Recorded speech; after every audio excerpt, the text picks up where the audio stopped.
There are places across the Midwest where history doesn't announce itself with towering monuments or crowded museums.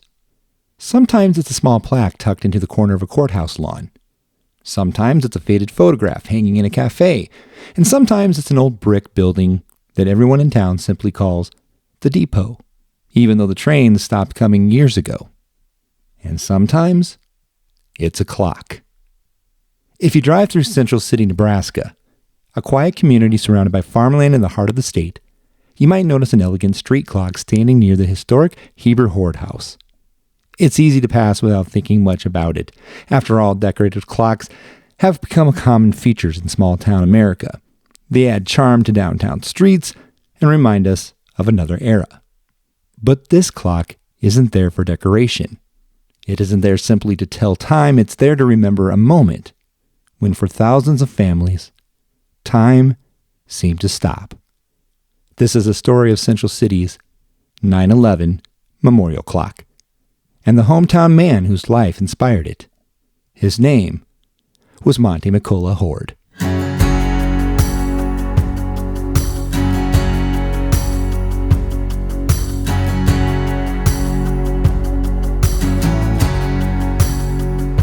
Hello and welcome back to Midwest Small Town. I'm Dan, your host and Midwest Small Town storyteller. Tonight we travel to Central City, Nebraska, a population just a little over 3,000. And there is so much to tell about Central City. Once a small town named Lone Tree, back during the time of pioneers crossing Nebraska and using markers to help navigate their directions across the state, headed westward. And a single giant cottonwood tree, known as the Lone Tree, gave the name of the town. I originally traveled there to tell a different story with an old mural that used to exist downtown of a train. But as I was walking around downtown taking pictures and gathering video footage, I happened to run into a local business owner named Johnny. He owns an upholstery shop in Central City, and he began telling me stories. And one of these grabbed my attention. It was the story of a town clock sitting along Highway 30, better known as the Lincoln Highway, to be exact, and the story behind this clock grabbed me by the heart. Listen to the story of the Central City 9/11 clock.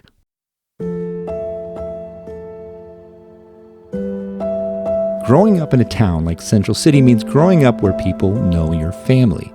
Teachers often know your parents, coaches know your grandparents, neighbors wave because they actually know your name. And a young man named Monte Hord grew up in exactly that kind of community. He graduated from Central City High School in 1973 before heading out into the world, carrying with him the work ethic and values that so many small-town kids develop. Like countless Midwesterners, he left home in pursuit of opportunity. His career eventually led him to New York City, where he found success in the financial industry. He became a partner and vice president for institutional equities at Cantor Fitzgerald. By all accounts, Monte had built an impressive career. Yet, despite living in New York, Central City never stopped considering him one of its own. That's something unique about small towns. You can move 1,000 miles away, you can spend decades somewhere else, but back home, you're still remembered. You're still the kid who graduated from the local high school. You're still someone's son, someone's classmate, someone's neighbor. The morning of September 11th, 2001, began much like any other Tuesday. Millions of Americans poured coffee, packed lunches, drove children to school. Commutes began. Meetings filled calendars, and the day felt completely ordinary. Monte arrived at work in the North Tower of the World Trade Center. His office at Cantor Fitzgerald was located on the 104th floor. At 8:46 that morning, American Airlines Flight 11 struck the North Tower. Everything changed in an instant. The floors above the point of impact included Monte's office.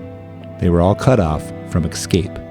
Like hundreds of others working above the impact zone, Monte never had a chance to get out. He was 46 years old. He left behind his wife and 3 young children. For those who knew him personally, the loss was unimaginable. For Central City, it was heartbreaking. September 11th wasn't just something happening on television anymore. It wasn't just New York. It wasn't just Washington or Pennsylvania. It had reached central Nebraska. One of the things that made September 11th so different from many other national tragedies was how personal it became. Almost everyone could say they knew someone, or knew someone who knew someone, a cousin, a college roommate, a coworker, sibling, a hometown graduate. The attacks connected small towns and big cities in ways no one had imagined. For Central City, Monte became that connection. His death reminded everyone that even communities surrounded by cornfields could be touched by events unfolding nearly 1,300 miles away. As the years passed, the shock of that day slowly became history for younger generations. Children born after 2001 entered school, then graduated. Eventually, there were adults who had no memory of watching the towers fall. That's the challenge every community faces. How do you preserve memory? How do you help people remember not just what happened, but who was lost? In Central City, friends of Monte Hord decided the answer would be something permanent. Something that wouldn't just appear once a year during a ceremony, something people would see while driving through town. Something woven into everyday life. They chose a clock. At first, the clock may seem like an unusual memorial. Most memorials are statues, granite walls, flags, markers, but the clock carries its own symbolism. Every second it ticks reminds us that time keeps moving. Life moves forward, communities heal, children grow up, businesses open, and seasons change. Yet even as time moves on, memory doesn't have to disappear. The memorial's inscription honors all those who died on September 11, 2001, while giving special recognition to Monte McCullough Hord, a 1973 graduate of Central City High School who lost his life on the 104th floor of the North Tower. It's a simple message. Simple, but powerful. One of the remarkable things about memorials in small towns is that they aren't usually built by governments or national organizations. They're built by neighbors, friends, classmates, local businesses, people who simply refuse to let someone's story be forgotten. The 9/11 Memorial Clock exists because members of the community cared enough to make sure future generations would ask a question. Why is there a clock here? And every time someone asks, the story gets told again. I never knew Monte, but when I stopped to take pictures of the house and the clock outside, I stopped and read the plaque. And now a guy from Iowa who didn't know the story, who simply goes town to town trying to tell the story of small towns across the Midwest, now brings the story to you, my listeners of this podcast and followers on my Facebook and other platforms. The story lives on, and so does the memory of Monte. The plaque reads, 9/11 Memorial Clock, dedicated to the memory of all those who lost their lives in the terrorist attacks on September 11, 2001. With special recognition to 1973 Central High School alumni, Monte McCullough Hord, who died on the 104th floor of the World Trade Center's North Tower.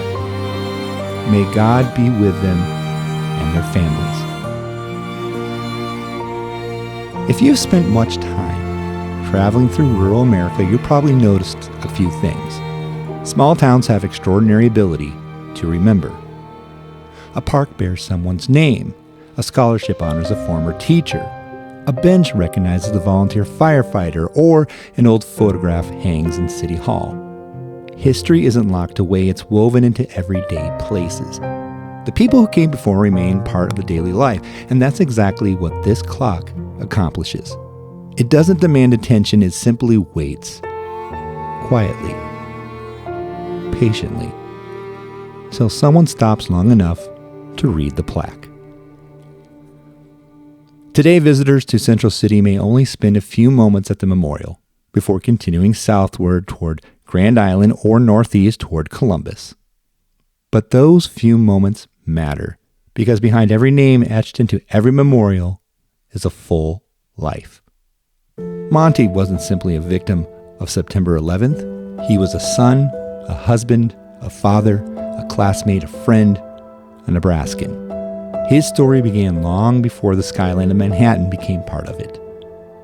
It began on the streets of a small Nebraska town where neighbors knew one another and where decades later they would come together to honor his memory. And perhaps that's what this memorial teaches us the most. History isn't only something that happens somewhere else, it's made up of individual lives. People with hometowns and favorite restaurants, schools they attended, and of course neighbors who remember them. Every national event is at its heart thousands of personal stories. Monte Hord's story reminds us that the distance between Central City and New York may be measured in miles, but the distance between people is much shorter. So the next time you find yourself driving through a small Midwestern town, pay attention to the memorials, the clocks, the plaques, the benches, the statues. Check out the veteran memorials, the freedom rocks, the cemeteries as well. Each one tells a story. Most people drive past without noticing, but if you stop, if you read, if you listen, you'll often discover that one small town can tell the story of an entire nation. And in Central City, Nebraska, that story is told by a clock. A clock that reminds us not only of a tragic day in American history, but of one hometown son whose memory continues to live on. Because that's what small towns do. They remember. They tell the stories. And they make sure the people who shape their communities are never truly forgotten. Thank you for joining me for this episode of Midwest Small Town. If this story meant something to you, consider sharing it with someone else. The best way to preserve local history is simply to keep telling it. If you have a story to share about your small town, I'd love to hear about it. You can always reach me at midwestsmalltown@gmail.com.